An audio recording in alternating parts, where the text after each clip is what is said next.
Okay, to get started, just down the line, can you introduce yourself and share how you became a casting director? What led you to some theater work? Pat, let's start with you. Hi there, everybody.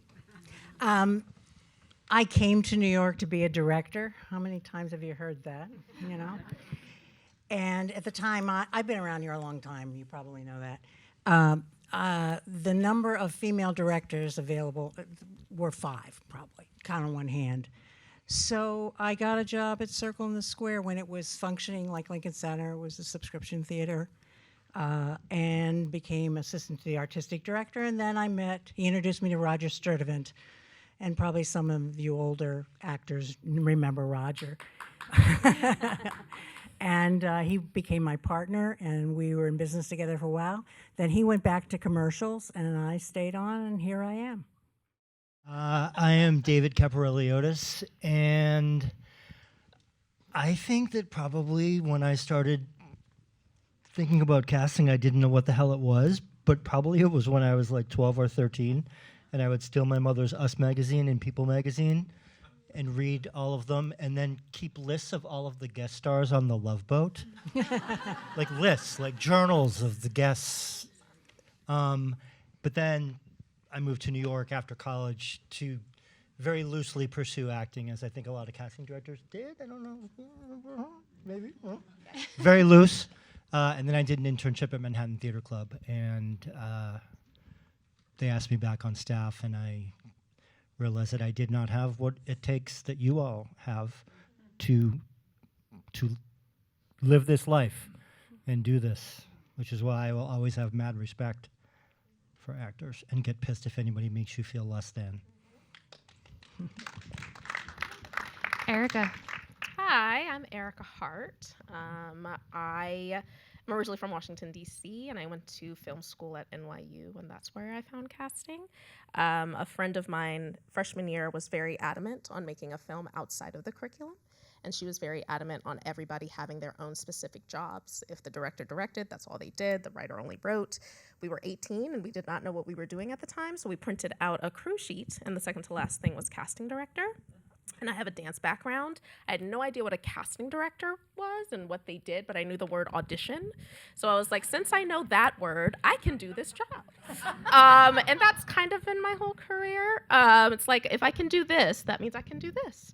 And that's where the casting bug bit me. I did that one film, and everyone was like, well, you're doing that weird thing for films. Can you do that weird thing for mine? It seems very helpful. So I did that all through college. I had a monopoly going, and no one saw me as a threat. They saw me as an asset. But theater came in 2015. I put out in the universe very quietly that I wanted to get into theater, cast theater. And nothing happened. In December 12th, I think was the date of 2015, I get a call from Jonathan over at National Black Theater. And he said, are you Erica Hart? And I said, yes. And it was like midnight. And he said, we have a reading that should have been cast 6 weeks ago. Can you cast that? And I was like, wow, look at God. There we go. And so I cast that, and that was my first train ride into theater, and here I am today. Wow. Hi, my name is Rachel Hoffman. Excuse me. I kind of fell into casting accidentally, much like many of these people. I pursued a degree in musical theater, and I moved here in the late 90s. And Not musical theater on this end. Certainly not. And I took an internship in casting, and I found myself enjoying matching artists with other artists or matching artists to roles. I found that more creative than I found auditioning. And I was lucky that the person I was working for at the time was just kind of starting their business, and I got to grow with it. And here I am 26 years later still doing it. So I did something right. And so that's it. Yeah. Incredible. I feel like a lot of people who work in theater beyond working on stage started on stage and then kind of, I'll find something else around here. And that's really nice to hear that it lives on through casting, directing. To get the ball rolling a little bit, would each of you mind sharing a story of casting, of like a successful story of someone you selected for a role that you felt was like a real success for a project that you've done? In theater? In theater. Okay. I have Saturday church down at New York Theater Workshop right now. It closes October 24th. And if anybody has seen it, you will see that everybody on that stage is a unicorn. From the dancer in the corner to J. Harrison Gee. Like, everybody is a unicorn. And so when I saw that question, I was like, I think this would be a very good answer, because we spent like 3 years, which is nothing for theater, developing and that. But each person on that stage, we are very, very, very proud of. Me and Nicholas Petrovich, and Cindy Tolan is one of the producers, who's also a casting director.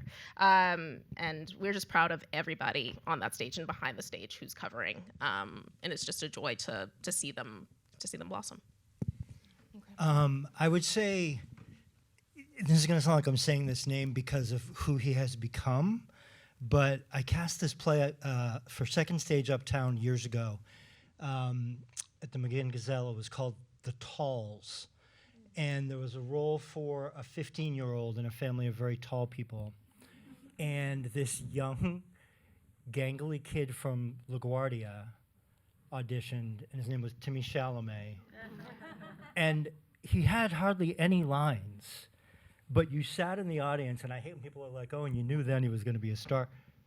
But you sat in the audience, and this kid, he had like this megawatt smile with no lines practically, and it was mesmerizing. And then I was casting probably 4 or 5 years later, I cast John Patrick Shanley's play called Prodigal Son, and it's pretty autobiographical.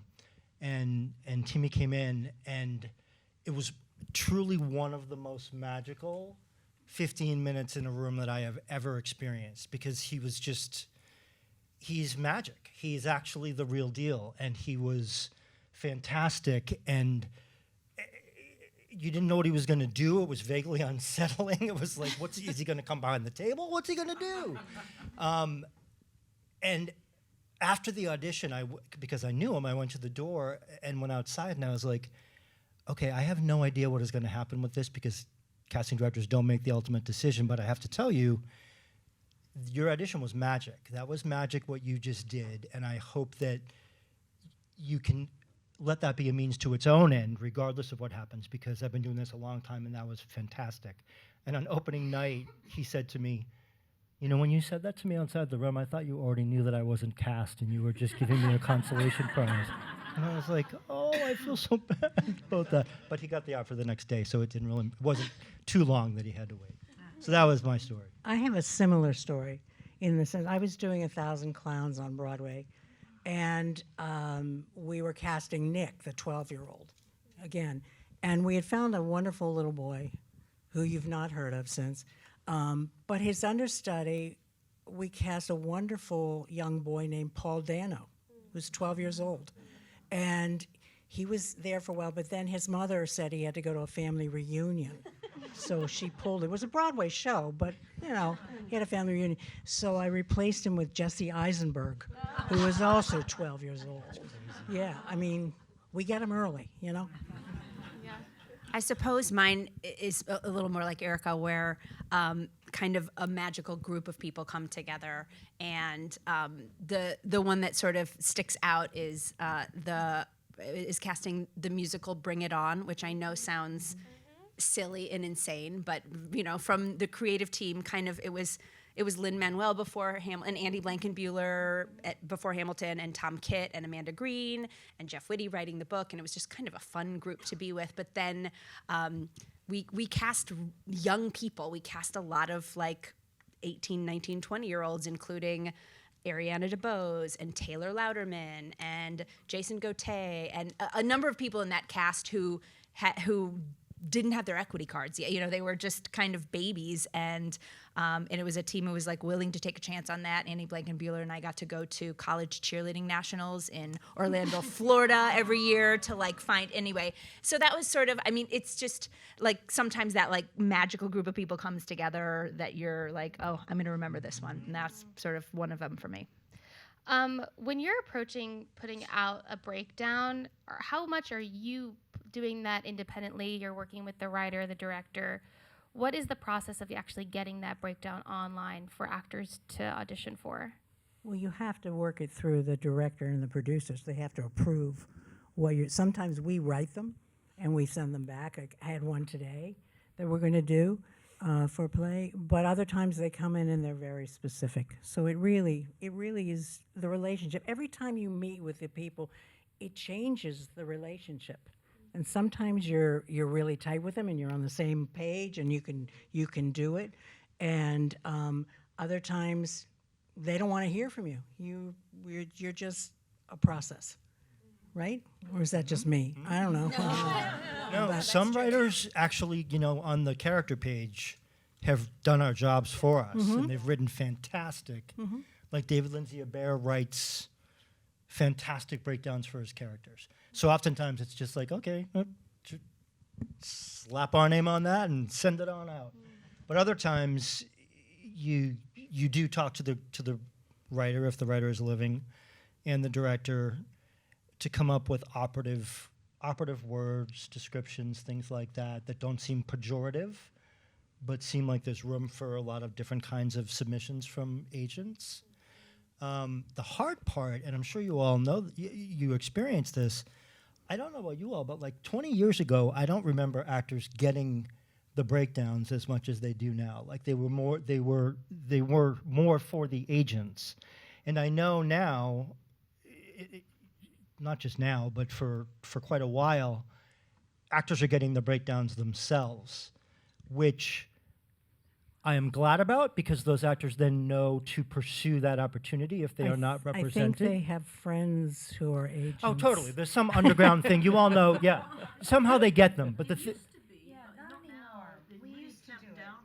thing that's hard, the thing I was going to say, it's actually better because sometimes I feel like the breakdowns are written for the most part for the agents to know who to submit. So the language that we're using often are clues for them to know who within their roster might be right for that role, for them to submit.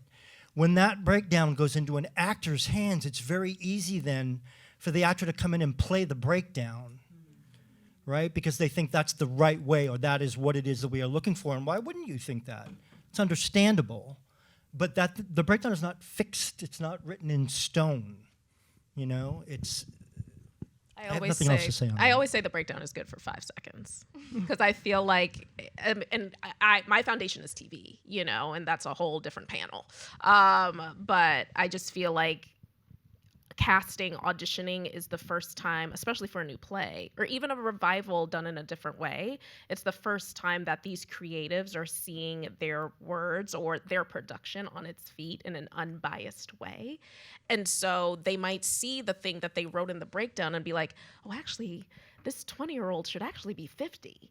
And it's like, or like, oh, this should be actually this, or actually, no, it should be, they're working it out as we're casting. It's always development until you see it on the screen or until you see it on the stage. So that's where it gets a little tricky. I get actors all the time being like, you called me in for this? I don't see myself as that. And it's like, well, why don't you see yourself as that? What is the blocking of that? I do a lot of comedy, and it's like, well, I'm not funny. I'm says who? Who's telling you you're not funny?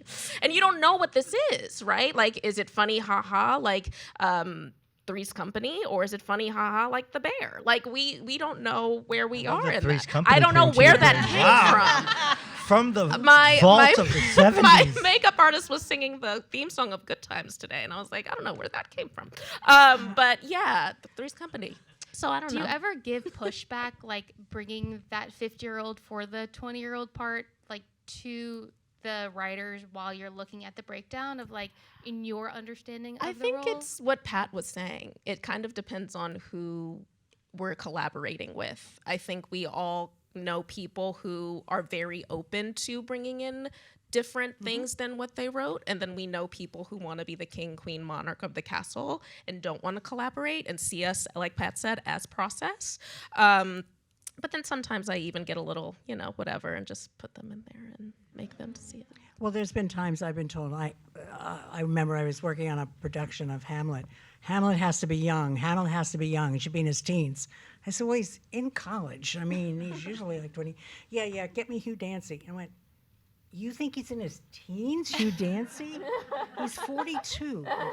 But if you want him, I'll check. But I'm just making it clear here so that when I get it, you don't yell at me. All right? Because this was your idea. And I came up under Marcy Phillips. She was one of my first bosses. And I remember we were working on a pilot, and it was for a Delgado. It was a detective, and it was written for a man. And I remember, like, day 3, she said an actress's name who we all will know. And I was like, but Marcy, I was 23 at the time. I was like, but Marcy, it's a man. And she was like, no. She's, if there's one person that will get this who is not a man, it will be this person.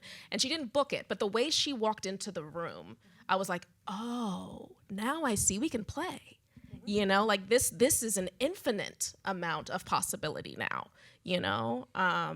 And she didn't, the actress didn't even ask. She was like, yep, confirmed, I'm coming in. Came in with this like energy. And I was like, oh, now I see, now I understand.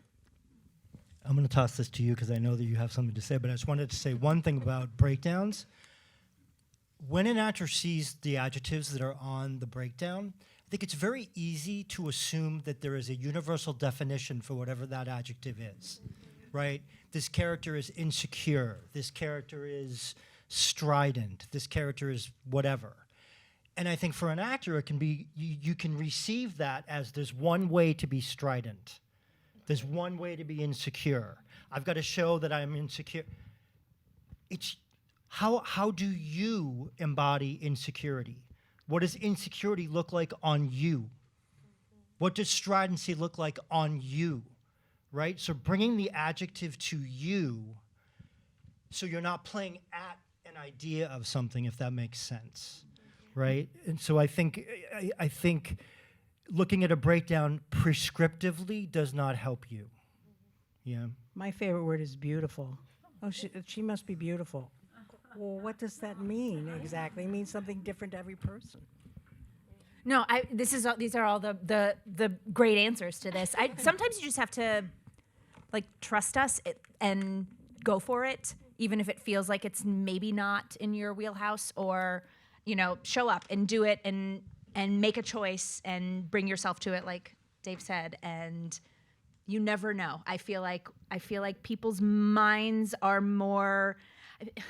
I joke sometimes that the people who are paid to have an imagination are sometimes the least imaginative when they are stuck in something. And so they need you to help them with their own imaginations because they've lived with something for so long. So be that, and use the opportunity. And if you get a call back or if you book it, great. And if you don't, you've had an exercise in trying to think of something differently, or again, doing what you love, bringing yourself to a role. Incredible. Okay, moving on to auditions, which I know we all have a lot of questions about. We're about 5.5 years into this deep self-tape era. So I'm curious, how do we feel about self-tapes? How do you convey stage presence in a self-tape? I can start on that. Okay. Please. Don't shoot it real close. I mean, let's give us some distance so that you have some space to cover. People who suddenly do these very tight close-ups, it doesn't work.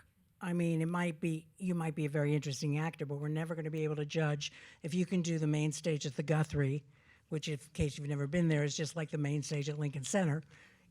You can't fill an 1,100-seat house if you're here. So give yourself some space. Also, if you're doing comedy, give yourself some space. Shoot it back a little bit. Get a mic that works. They don't have to be expensive, but get a real mic so we can hear you. Try to get distractions away. Keep the cat in the other room, whatever. Or not. Or not. So the fucking cat. I love a cat. So the cat meows. So what? But I mean, that's the first thing that I say, is because people do these tight shots. And it's here to stay. I'm sorry, it's here. It ain't going away. And actually, I appreciate it. It isn't my favorite thing because I don't get to know the actors as well as when they used to come in the room. But it also lets me go literally all over the world, and people are available. They're available for the show. They're just not in New York when they need to audition for the Guthrie. And I get the act, and I'm sure you guys get the directors who come in and say, oh, I hate this, I hate this, I hate this. And then they end up hiring somebody from a Zoom, you know. So, but generally now what we're doing is first round is tape, and we throw as broad a net as possible, and the second time is live. And that way, if you're out of town, it only takes one flight in. And that, I think, is the best way. Musicals, a little different, I think. Wouldn't you say? Yeah, it's so. I have probably like all of you. I have a love-hate with the taping of it all. I couldn't agree more that I have met so many more people, or I have such a wider net and such more of a database of people that I never would have met had they not sent a tape in from their high school gym in, Santa Cruz, California. But like, I have found with some projects that I am preferring for music. I mostly work on musicals. Being back in the room, even for like a first audition or for a pre-screen, if I'm fortunate enough to have a producer that will pay for that now. And that's the asterisk, Yes. right? Like I know a lot of people are like, we need to be back in the room. We need to be back in the room. We need someone to pay for the room, right? Well, I did Sidebar did a breakdown of like how much it costs to do a musical theater audition. Like how much do we pay? How much does a producer pay per actor to see in a day? If you've got a studio that is $100 an hour and a holding room that's $100 an hour for 8 hours of the day, and the accompanist is $98 an hour and the reader is $20 an hour and whatever, and then you see, let's say, 50 people in the day, it's like 60 or 70 bucks per actor that the producer is paying to see, which it's part of the process, and they do, and yes, the more days of that you add, I get it. I think there's been like, there's budget tightening in any little thing these days. But back to, I have found that for some projects, or for a project I know well enough, or I've something that I'm maintaining, so something that's over a longer period, it's not, and in which case usually there is more of a budget to do something like that. I just like to go back to being in the room when possible, or at least have that as an option also. Because there is something that you obviously, there's something that you don't get from a tape, and it's a live art. And I know, I mean, I'm going to assume, those of you who do stage also, the actors that I listen to on this, or that I have heard say, part of like one of my friends is like the thing that I love best, or that I think I do best, is walk in the room. Mm-hmm. It's not even about my audition. She's like, I know I'm prepared. I know I do this. They either like what the choices I've made or not, but I know how to like interact with a room full of people. And she's like, I know that's why I get my work. She's like, I know on a tape I look like everybody else, and in a room. And so I'm there's that part of me that's like, okay, I want actors to have that opportunity when the means are correct. So I don't know. I think one of the things that, so this is adjacent to your question, but I think one thing that is really, it's just been remarkable for me in the past year to watch, is get past the self-tape and get to the callback when actors are actually coming into the room. There's still actors that I've known for 30 years that are coming in, and they'll say, it's my first time in the room since before the pandemic. Yeah. What I am finding, and why wouldn't this be the case, is that actors don't have the same sea legs that they did when they were coming into the room regularly. So in casting this David Lindsay Abaire play for the past month, I cannot tell you how many actors, again, that I have known forever, that are so experienced, that are coming in, and I think it's an out-of-body experience a little bit. Like, my advice is really like, what's gonna get you centered outside of that room? Because when you go in, suddenly it's like, oh man, this is what we've been asking for. But suddenly, there's 9 people behind the table. I've been living in my apartment for 5 years.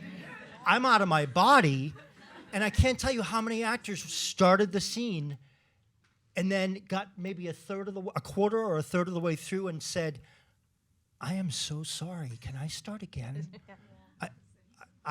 I'm just not there. And the first couple times it was like, yeah, okay, it's nervous. Over 3 days. So this is a thing. So you really need to be thinking about, as an actor, what is going to happen when you get what you want and get back into the room. What is going to help you get in your body, get in your and get out of your brain, right? I don't know what to say to approximate that for you, but just to be aware of it, because that may be a thing that you're not thinking about. You're so concerned about your preparation with the material that you're not thinking about yourself holistically as a human being who is about to walk into this space that can feel incredibly foreign and disconcerting because it once felt so familiar, you know?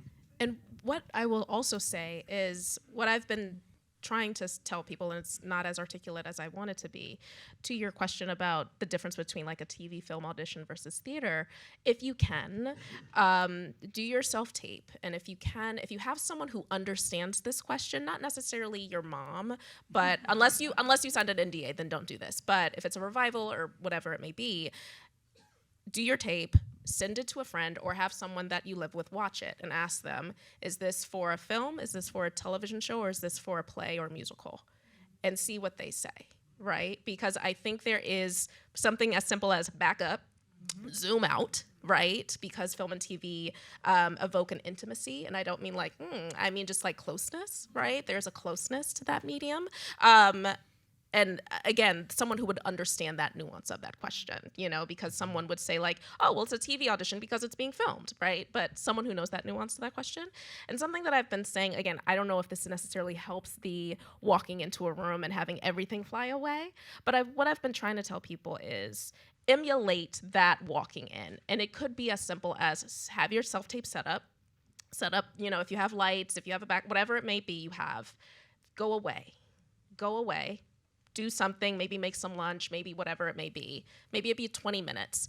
Then walk into that room and do your audition, right? So it's two separate moments. It's not setting up doing the self-tape. It's setting up, forgetting a little bit, and then walking in the room and setting a timer, be it 20 minutes, whatever it is, because you're not going to have 2 hours in the room probably for your callback. You might have 15, you know, but you've done this self-tape for 2 hours. Set a timer, do your scene, and then be done. Yeah, because that gives you kind of a regiment of doing this again. And I have it all the time because we're not in rooms from 10 to 5 anymore. I call Betsy all the time, Betsy Feppinger, and be like, okay, so I have a callback session tomorrow. I need the camera. What else do I need? You know, like, and she's like, Erica, have you printed out the sides? I'm like, yeah, I printed out the sides. Cord. You know, I need like a a cord. cord. I need this. Because it's not muscle memory anymore. You know, like I'm at home most of the time. And then I have a callback on Friday. And I'm like, I haven't done a callback in months.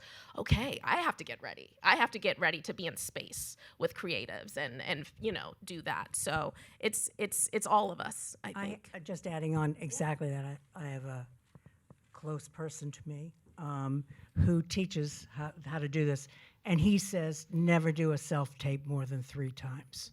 That's it. Do it 3 times and move on, because you're just going to drive yourself crazy. I have a follow-up question. When we're talking about, you know, the difference between auditioning for TV and film versus theater in a self-tape, any thoughts on people's eye lines at all in those when you're watching that? Like, do you watch those videos and say, oh, this is more of a TV film audition? I don't You gotta think see so. the eyes. You gotta see the eyes. I don't think so. Also, this is one of those things that's a little bit like a trust fall. Like, I've been doing this a long time. So when I'm watching a video, a self-tape, I have a sense of whether or not someone is theater worthy just from their tape, right? So a lot of it's being done for you when you don't even know it, right? So the question is, can you string a bunch of beats together? Can you play the arc of the scene? That's the first stuff, right? Really getting into the mechanics of it, because there's not going to be editing, right? Can you sustain 4 pages of dialogue and justify why it's 4 pages and not 2, right? And if you've got if you have a serious enough question about whether or not someone is stage worthy, you're going to have that person in the room. usually, right? So if there is a question about your theater worthiness, and if no one has seen you on stage, including us, and it's usually going to be us, Right. then, okay, you know what? Yeah, it's going to be for the Guthrie, it's going to be for Broadway. Someone's got to be in the room with this person, right? So I think that baby with the bathwater gets thrown out a little bit in terms of just, again, just good acting is good acting, right? I think. Agreed. And a reason that we're hired is because we go to the theater all the time. We'll watch movies and television all the time. They're asking about what do we know about this person and what have we seen them in? Because we know an audition is an audition. One thing I would say to you auditioning for theater versus TV and film, theater in your scene, obviously, you're always, if you're in the scene, you are on stage, right? So what I see a lot in theater auditions is actors choosing to do things that I think sometimes are more suited to TV and film, where it's a little more slice of life and a little more naturalistic, where in a really important beat, maybe they'll look down, they'll look away, they'll do something like this and then come back up. And that beat may be hugely important, right? And for theater, your instinct might say that the human condition would be that you want to leave that moment. And if you're playing the part, maybe you will leave that moment. But to get the part, isolating those key beats, can I ask you to do something for me? Will you just say no when I ask you a question? So here's my sides, right? I'm self-taping. You're my reader. Did you ever even love me? No. I didn't think so. Not a beat you want to be in your page for, right? Not to be glib. But that can be a moment when someone kind of goes, no. As opposed to, did you ever even love me? No. I didn't think so. Being present for that beat as opposed to playing the human condition where you might want to go down, I think is important, because every beat is in play when you're on stage. I don't know if that makes sense or not. It makes great sense, but I think the thing that we all trained initially to be actors or directors to understand what the process is. And part of what we have to do is explain that process or translate or whatever word you want to our producers and directors and writers, especially when you get to TV and film more than theater. Theater people pretty much always understand actors, right? I mean, that's what you're... But they've hired us. Pat. No, but have you? No, Let go. No, but what I'm saying is that we train so we understand actors and we can explain what's happening. As I don't know if any of you have ever employed someone who is not trained as an actor or director. They don't last with me because they don't understand what they're seeing. That Like has to someone on come. your staff, you mean? Like someone who's working with you? Yeah, somebody who's working with me. Yeah. Understood. Fantastic. David, that was a great scene. That was. That was a great job. Yeah, great job. Hired. Excellent work. Excellent work. I'm curious about attire and how people dress. Are you looking for auditioners to really lean into the role that they are auditioning for? Or is a blank slate better for actors to come in or tape in? I should say, this whole industry is based off of opinion, right? Like, there is nothing set in stone. I'm of the thought process to suggest what we're doing, right? So if you're going in for the goth, why are you wearing all pink? That makes no sense, right? But if you're going in for the cop, I don't need a cop uniform. A dark button down, dark jeans, it suggests a uniform, right? I was working on something a long time ago, and it was for a lawyer. And an actress came in, and she looked okay, but she could do a little bit better. But she did okay. Was a brilliant read, though. We sent it off the producers. Producers didn't respond. We're like, okay. We brought her back, asked her to wear like a blazer. Just put on a blazer, put on a suit. Both tapes were basically the same time code, same choices. Guess what happened? She she got the job. This is where this is my. You would be surprised how little imagination the people who are paid to have Exactly. imagination have. Now, with that, my answer to that question is use your good judgment. Is like you don't have to wear don't wear a costume, but also think about what you're going in for and use your good judgment. And when I was doing Godfather of Harlem with Meredith, we had a lot of people, and the show started off in the early 60s. I think they're in their late 60s now. But when the show first started, it was the early 60s, and people were coming in with all black, afros, fringe, flower power, and I'm like, at least you're in this decade, but that's far, like you did some research. But then I had people coming in with like Nike hoodies, and I'm like, well, that's not gonna help either, So it's just spoon feed. Tara Rubin, something I've stolen from her is do the doables, because there's so many things that are so out of your control, but little things like putting on a blazer or wearing all black, a black t-shirt for going in for a goth. Those are things that you can do and that's in your control, versus if you don't do those things, you might be at home being like, oh, maybe if I did put on the blazer, or maybe if I, did, put on the black t-shirt instead of that. Like little things that your mind will play sometimes. And also, I think that one of the dangers, I think, is if you make a choice that is actually embroidering the character in a way that may not be what the creatives have in mind. Like you've made a choice to wear something that, how do I want to say this? Like, I don't know, like you want to wear something that's going to stand out or something like that, but it actually isn't in character, right? It's almost like, the phrase bold choice that is one of the most horrifyingly overused and misused phrases ever, I think. Bold choice in wardrobe can be just as I don't want to say not right, distracting, or that's what you think of the character. That's what you think the character would wear. So the more you start getting into that kind of stuff, I think you get into dangerous territory. When I was doing Agnes of God, you'd be surprised how many people didn't come in and something really simple with black, something. Don't wear pink, if you're doing Agnes of God. But it also helps you as an actor. It just, agreed, don't wear a costume. I did once, was doing Treasure Island, and somebody came in costume with a parrot on his shoulder. I mean, he couldn't act, but clearly he could wardrobe. Well, you know what? Particularly also if you've never met the casting director before, that's something to think about too. I remember when I was Agnes of God made me think of this when I was casting Doubt. How many people came in the habits? Like, I went to 12 years of Catholic school. I was taught by nuns in slacks and a blouse, right? After Vatican II? Yeah.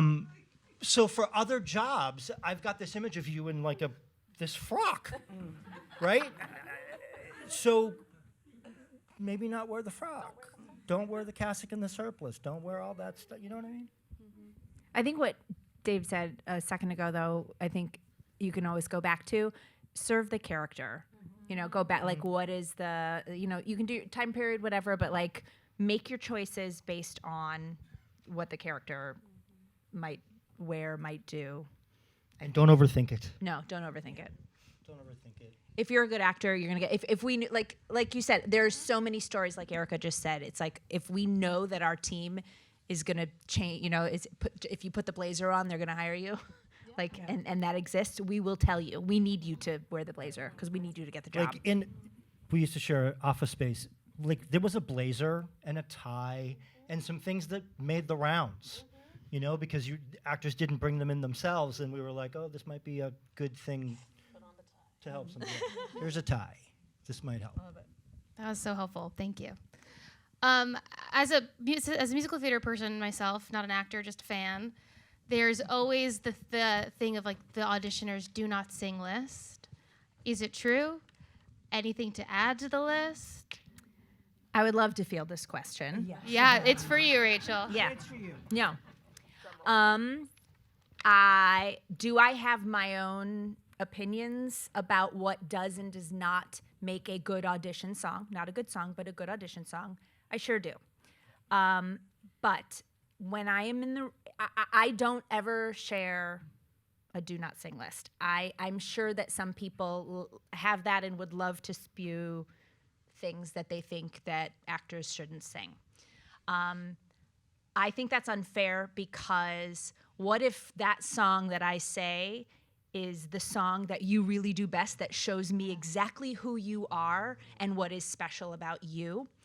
I think when you walk into an audition room for a singing audition, my job is not to evaluate the structure of the song or whatever. My job is to get to know you, and I can do that with any song. And I want you to walk in the room feeling your best and doing what you do best and singing your best. And then, I've done this now for 26 years, and I can tell if you fit in the world of the character, and I will bring you back and give you material from the show at the next step. And so I caution anybody who, like don't listen to anybody. In my opinion is, don't listen to anybody who tells you not to sing something if you really feel like that is what you do best. But don't you have to sing in the style or what world the music is in? Sure, I but mean, yes, absolutely. I think that's a different question, though. I think this is specifically like, what's my do not sing list? No, yes, make your choice, because there's you're going to have your book with your different categories of traditional, rock, contemporary, whatever they all are now. But yeah, Similar for monologues, I think. Like, if you're casting a play where there's characters that are under 25 years old or 25 or under, you're going to hear so many monologues from Stupid Fucking Bird. You kind of want to die. So someone may say, my name is David, I'm doing a piece from Stupid Fucking Bird, and I groan inwardly because I'm like, oh my God, I've seen this so many times. If you're fucking good doing Stupid Fucking Bird, which I've seen thousands of times, then you're really fucking good. yeah. Right? So I would rather see you do Stupid Fucking Bird really fucking well. Pardon me if I'm not supposed to be Go swearing. for it. We're adults, yeah. Then see you do something like that this isn't a good monologue. Like what Rachel is saying, some monologues are really good. The machinery of a monologue is really good. Just because it's a monologue doesn't mean it's a good monologue to do, right? So if you find one that's really good and it happens to be overdone and you're really good at it, who cares? If you're going to come in and do something that you've done because you think no one's ever seen it, first, maybe there's a reason why no one's seen it. And secondly, you don't do it as well as you do the other one. So do the other one, I think. Or not. Your call, but... Erica? No, I think when it comes to, like EPAs or things like that, when you're doing something out of your book or using a monologue, this isn't the time to try something out. This is the time to introduce yourself to people, right? So if the pants fit, the pants fit. No need to get other pants, It's an introduction, right? And it's a first impression. We only get one. Second impressions are a second impression. We only get one first impression. So if this is your introduction and you do the song, or you do On My Own, or you do whatever it is, and that's your killer, kill me. I want to cry. When we were casting Saturday Church, B. Noel came in, who plays Ebony, and she sang Mama Morton's song, and just how she started, we screamed. Like, sometimes when I'm down, I'll just watch her audition tape, because it's just like, we are just so, like, at one point I think Whitney like almost threw her shoe. Like, it was just, and how many times have we heard that song, but the way she entered the song, the way she sang the song, it was as if it was a song that we never heard of. I would sing Lost in the Wilderness every time if I was a musical. I bet. Yeah, give us 8 bars Absolutely right now. not. But I'm sure that that's on some list somewhere. But It gives me the information I need, though. Do you know what I'm saying? Like, it's the same. Also, don't change your song if the person in front of you sang it, or don't change your monologue. I know people have this thing where, like, oh, I don't want to sing the same thing that somebody else sang. You don't sing it. You have not made the same choices as somebody else, and you'll never sing it the same way as the person. And when you get a call back, or if it's an invited audition, the person before you will have the same sides, and the person after you will have the same sides. So when you're in the weeds of that, it's going to be the same across the board. That's true. That was so helpful. Thank you. When you are casting a replacement, how closely are you working with the creative team in those spaces of, doing a long-running show and putting a person in the ensemble or in the lead role or understudies, how closely are you working with the creative team, or how quick is that process? And the producers. Yes. And the producers. Depends on the show and depends on the length of the show. I feel like a lot of times, you know, on like a Wicked or a Hamilton or an MJ or whatever, sometimes the first replacement of somebody is I think tends to be a lot hands-on, and then as it runs for a period of time and as there are multiple companies or things like that, then an associate team comes into play a lot more, and they're usually the ones in the room, you know, making a decision before a tape goes off for final approval to someone. I guess it sort of, it depends on the show, it depends on the team, but that's my experience.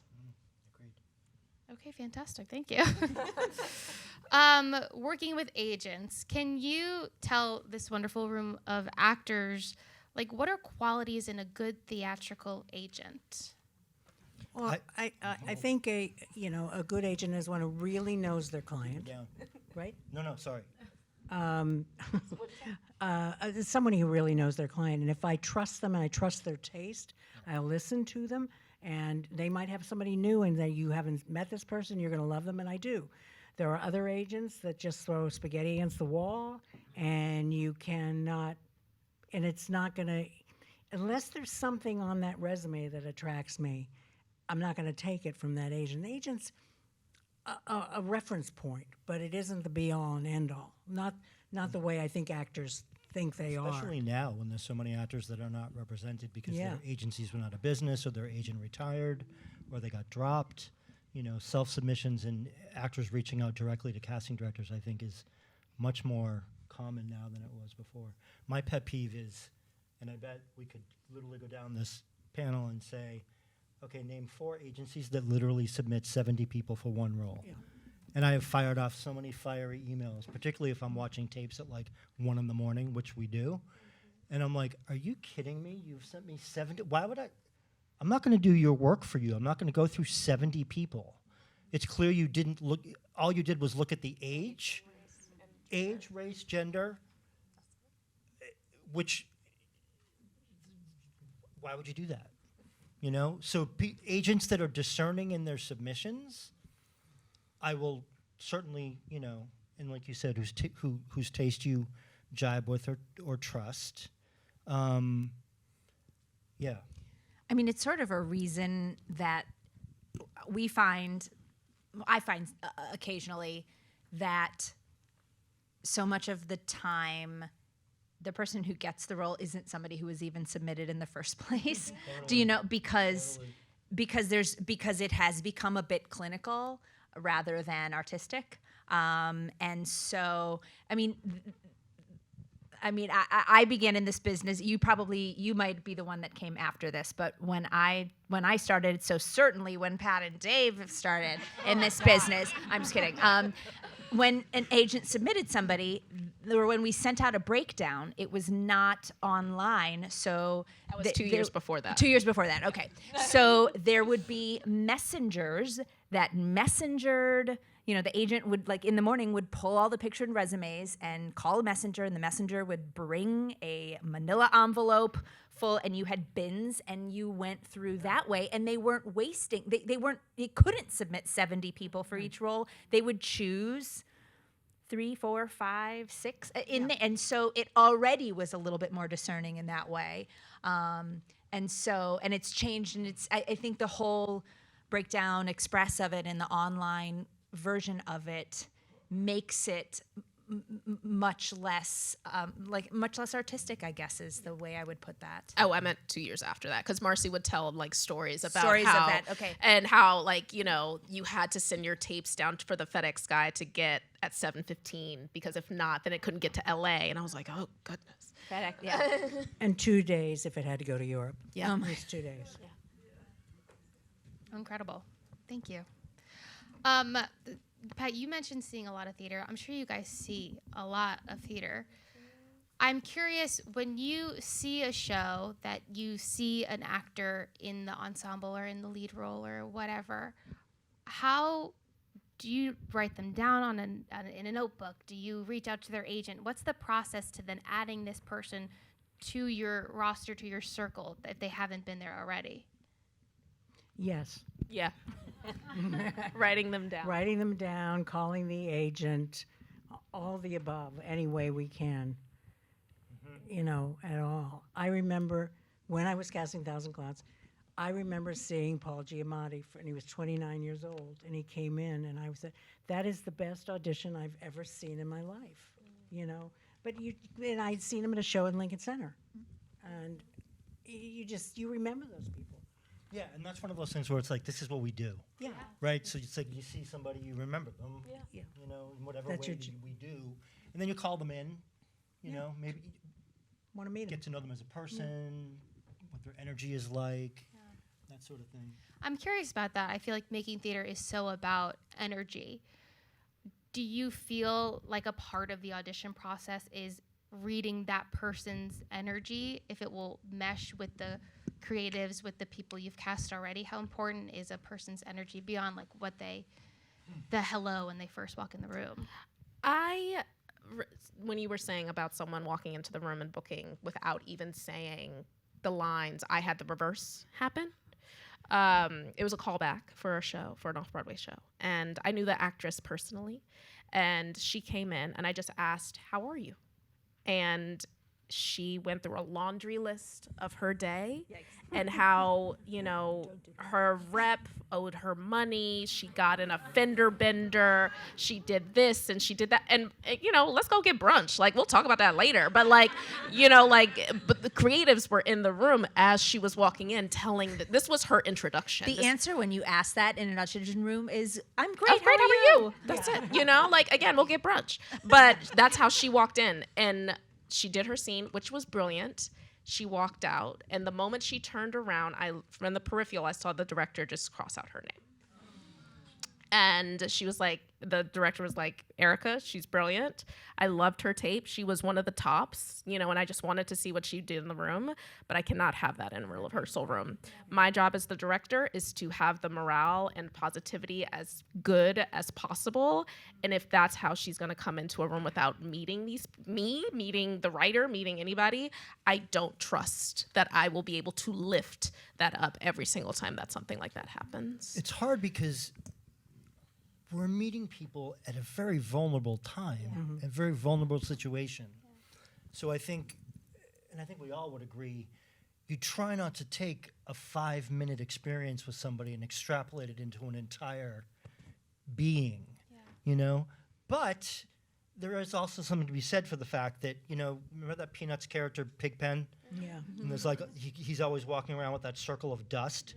There are people in our lives, and some who happen to be actors, who literally perennially have that thing, The whatever energy it dust.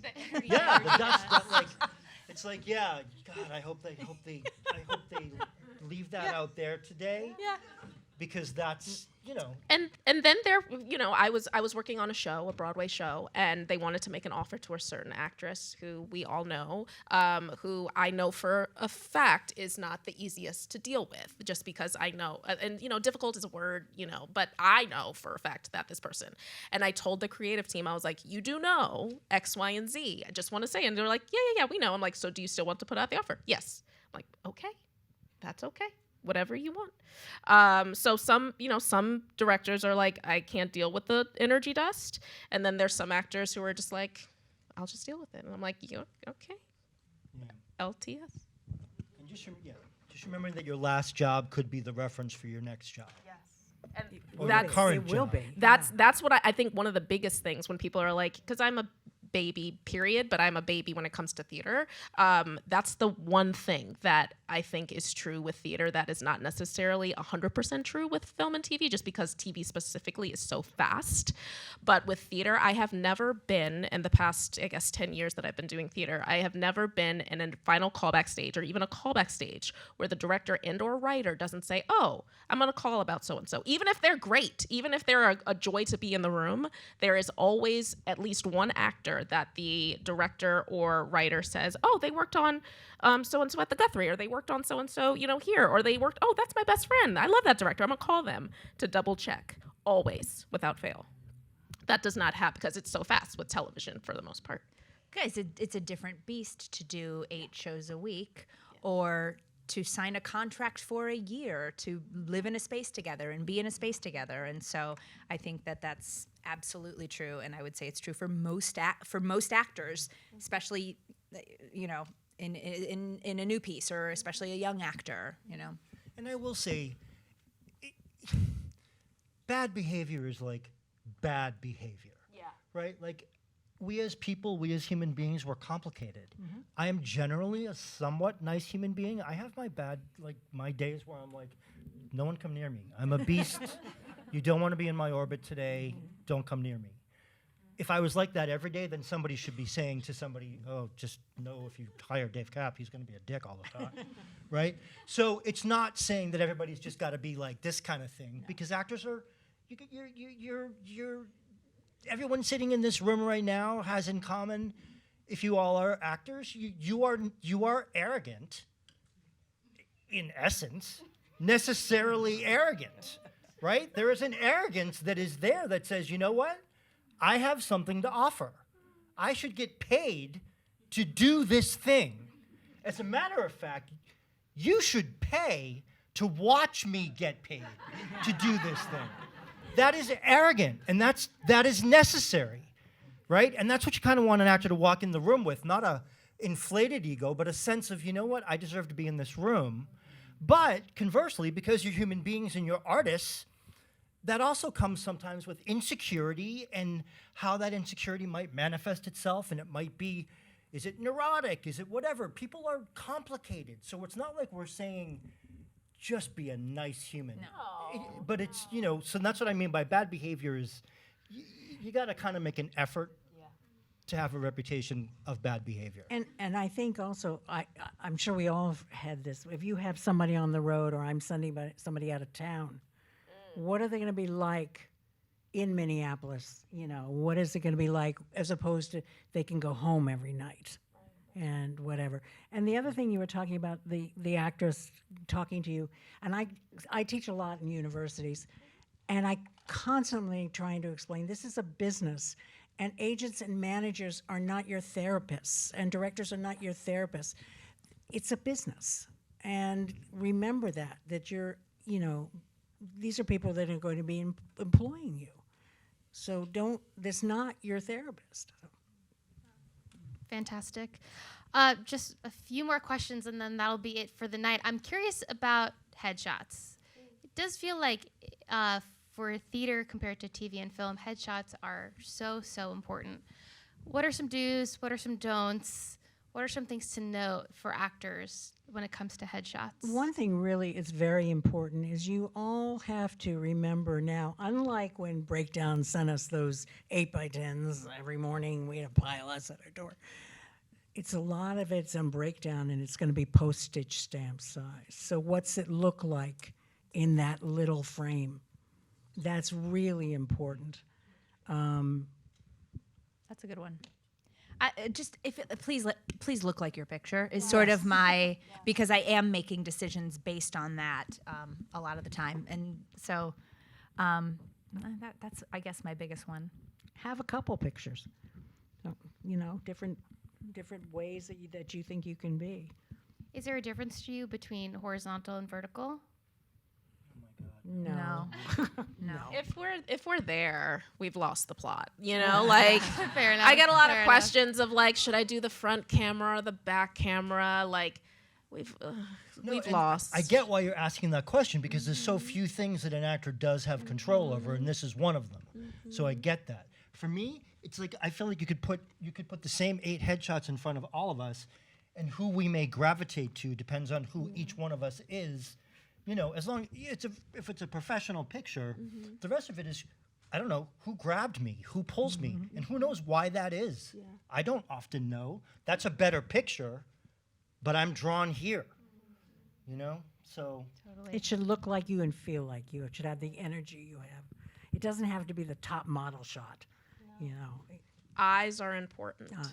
Eyes are important with anything. I'm doing a search for a host right now, and it's a different way to cast, but the amount of tapes that I'm watching, or even the amount of headshots that I'm seeing where the eyes aren't alive, and I know that's so like woo woo, but like everything should be alive and everything should be in motion, even if it's still, if that makes sense. I have the same question about resumes, and I'm a little additional of that of like, are you looking at if someone's coming back after 30 years of being out of the business? Are you looking at the distance between jobs, or what are some do's and don'ts in resumes? Because you're a different person 30 years after. You're not the same actor that you were 30 years ago. So it should be different. That doesn't mean anything, really. I mean, unless you've been working, you know. I think to some directors it does.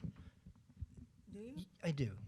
There's directors who are like, well, they graduated Juilliard 4 years ago. What have they been doing since? That is not important to me. I don't care. Especially if the audition in front of you was Right. really It's good. great. I'm like, Right. you know what? Okay, well, that's speculative and that's whatever. Look, you have the real thing right in front of you. And the question sometimes is, who's going to take a chance on that? Like an actor that hasn't broken yet or hasn't had a really an earmark credit. There's some directors that are more leery, you know, I to think- take that chance. And But then you've there's got to some- find out what's happened to the actor in the 4 years. Has he been auditioning and not getting stuff, or did he take care of his sick mother? I mean, that's where you have to do a little bit Well, of sure. of work. But for me, it's like I know that I know what that actor's been doing because that Okay. actor's been auditioning for me and whatever. They just haven't, you know, how many people do we meet that things don't happen for however long? For me, when someone comes back after 30 years, as a human, I'm like, you fucking go. That's awesome. And also, great. If you've been out for 30 years, that means you're of a certain age, and that's a hard age to cast. So I'm glad you're back. You know? Myself. I always say, when someone's like, oh, 60-year-old or 50-year-old, and I'm like, a 50-year-old's not going to just appear out of thin air unless they've been out of the game for 30 years, and then it's like, poof, oh, welcome back. Rachel, anything on resumes? No. Don't They've lie. Said it all. No, yeah, don't lie. Don't Yeah, lie. yeah. What am I looking Oh, at? You don't know, lie, if you, yeah. sometimes what do you look at? I'm often looking at like the first few credits at the top that give me an idea of what you know, because when you're looking at that many that quickly, you know, people will ask, well, what jumps out to you on a resume?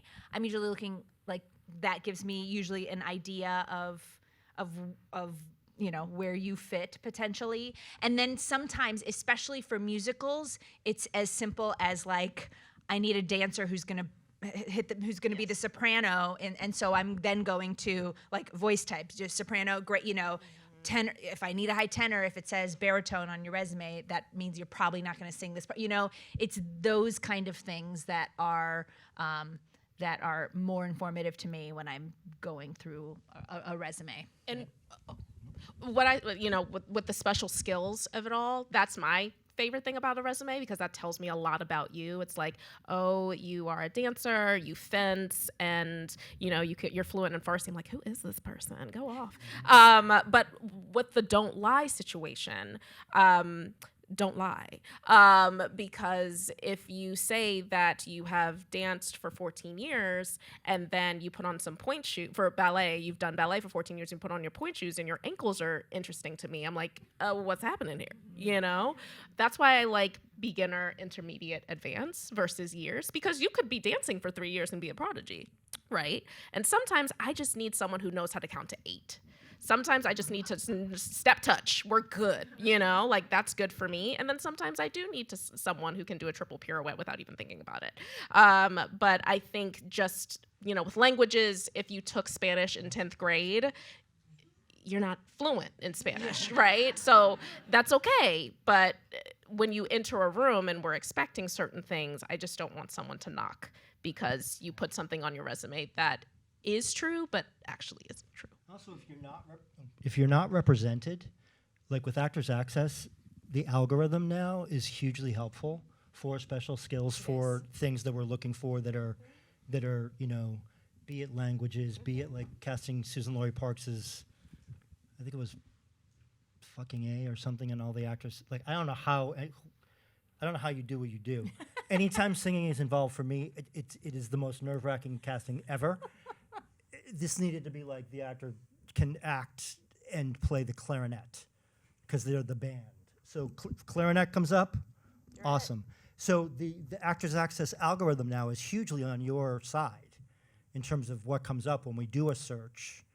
You know, special skills kind of used to be, people would be like, oh yeah, whatever. I think that they're actually really like, Right now, I'm casting a show where someone has to speak Louisiana Creole, not French Creole, not Haitian Creole. Louisiana, anybody from Louisiana that speaks Louisiana Creole? In the 60s years old. But you know, that's it. Check. I'm in the same play. I need someone who plays the accordion, but a specific type of accordion. If that's you, check. Like, you know. also names, even like, we're looking for names. People are looking for a commonality. And a lot of times directors are very shy and they're wanting to make contact with you in some ways or maybe make conversation.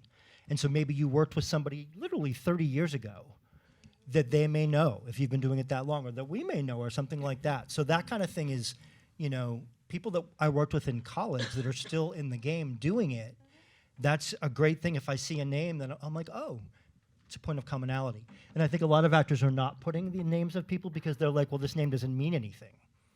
This person isn't famous. This person doesn't have what doesn't matter. I don't think. I don't know how you are. It's a small town. As long as they can actually speak to about you Sure. or whatever, or Sure, or have that in common. Right. Yeah. It's not like 25 years ago. Totally. Like, well, how was he? Yeah. But, And with that too, if I see a name of a director I admire twice on the resume, it's a shoo-in because I'm going, well, he hired him twice, and I respect this director, right? So but it needs to be honest, because I remember one time talking about the Guthrie, I saw this young actor said he played Hamlet at the Guthrie. Well, I know who played Hamlet at the Guthrie because I cast it, and I know who played it before I went there, and it wasn't him. It wasn't him, and I was like, really? You're gonna try to get away with that, you know? Well, thank you so much. It was such a great conversation. Thank you so much.